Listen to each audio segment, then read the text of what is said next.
Hey everyone, okay, quick video on how to train for fat loss. This is kind of a bit of a misconception that people have that, because this is why I love my Snapchat Q&A, so if you're not on my Snapchat, head over to my Snapchat, BrianK019. I try to do, 3-4 Q&As during the week where people can just message me. I open up my Snapchat and you can message me any questions and then I do a 15-second reply. But one that keeps coming up is training systems for fat loss.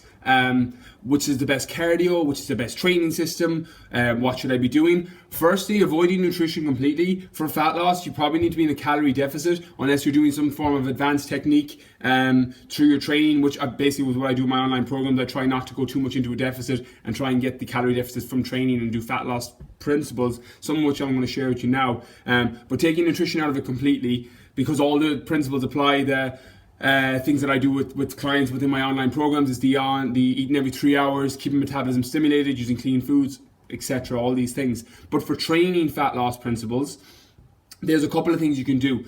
As long as your heart rate, technically quote unquote in a scientific term, if your heart rate is above 70% or more, you're in fat burning zone. That's why they've got them on those cardio machines and they're like, you are now in your fat burning zone. In theory, that works great, and from a scientific point of view, technically it is your fat burning zone, but it doesn't take anything else into consideration in terms of your training, your lifestyle, your metabolism, your genetics, anything along those lines. So I don't actually really love that as a gauge. However, I've got two favorite forms, well, three actually, two are kind of counted, one overlap.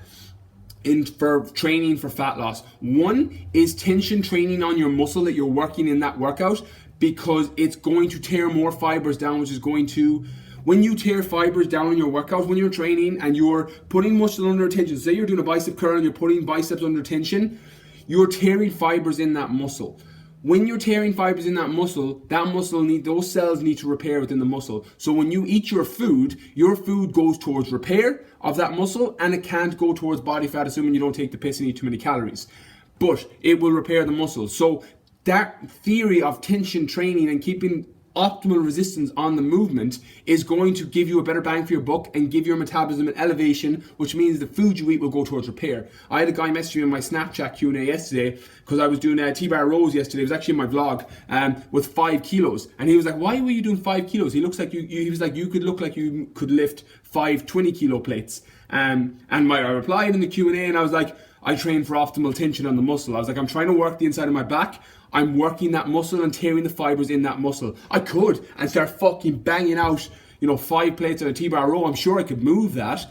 You wouldn't get any optimal tension. Unless you're a power lifter and your sport is to move the weight, that is not going to do all you're doing is fucking working your ego, really, is by shifting loads of weight. If your goal is to look better, perform better, and tear more fibers so that you get more fat loss from fiber tearing, work for fucking tension. Keep tension on the muscle you're trying to work.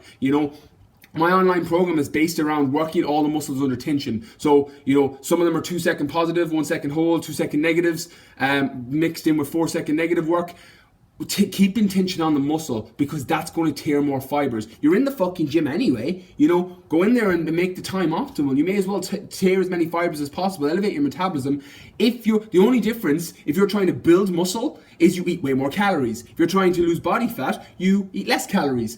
The tension training principle applies the same. You're still tearing the fibers, so the muscles either grow back bigger, stronger, or more toned, or your metabolism elevates to help you with fat loss. So regardless of your goal, training under tension is going to help that. The second thing then is your cardio.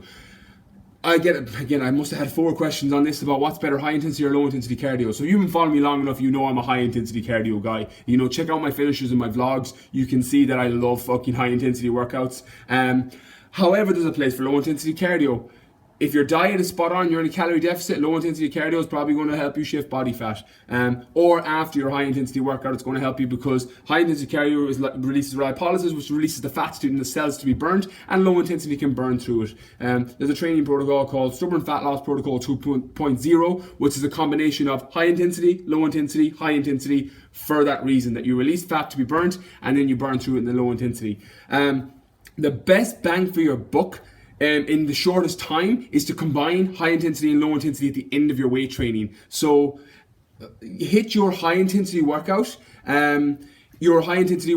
your giant sets, your tension training, your circuit work, whatever it is you're doing, then hit your high intensity, so your sprint, so like a 30-30 sprint, where you sprint for 30 seconds, relax for 30 seconds, and then if fat loss is your primary goal, assuming you're not like following one of my nutritional plans where I actually don't have any of my programs doing low intensity cardio unless they're like high end, trying to drop that last little bit, from 10% body fat to like 5% body fat. I generally don't have people doing low intensity cardio for that reason. So online programs all high intensity. So this is context. Assuming you're not following one of my programs or nutritional plans, this is what I would do. Do your high intensity training, your giant sets, your whatever it is, do your high intensity 30-30 sprint, and then just 10 minutes of low intensity cardio at 70% of your heart rate. That's where your 70% of your max heart rate comes in well. I usually use a scale, the RPE scale, which is rate of perceived exertion. So like 1 to 10. So 10 is like literally you're fucking like having like a mild asthma attack, and 1 is like when you get out of bed.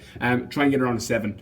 That's kind of your 70% of your max heart rate. Do that for 10 minutes at the end of after your high intensity training session. So 40 minutes of weight training, 10 minutes of high intensity 30-30, and then 10 minutes of low intensity. If you're any more than an hour in a gym, you're probably following a shit program. Not to knock on whoever designed that, or bodybuilding.com, or wherever you got it, but if you're in the gym more than an hour, you haven't timed your rests, you haven't worked optimally, because you should be fucked after an hour. Unless you're like, you had a massive cheat the day before, or whatever it is, where you have that little bit more energy, you shouldn't be able to do more than 60 minutes. If you're able to do more than 60 minutes and you're not a power lifter or strongman competitor, strongwoman competitor, where you got 3-4 minute rest breaks, you're probably not doing it right. So get in and get out. As I said, all my training programs, my online program, everything's based on getting in and out of the gym between 45 and 60 minutes, eating every 3 hours, keeping your metabolism high, and using tension to get that calorie deficit. So hope this video helps. They're my main tips. Please like and share the page. If you've got any comments, I'll be replying for the next 24 hours.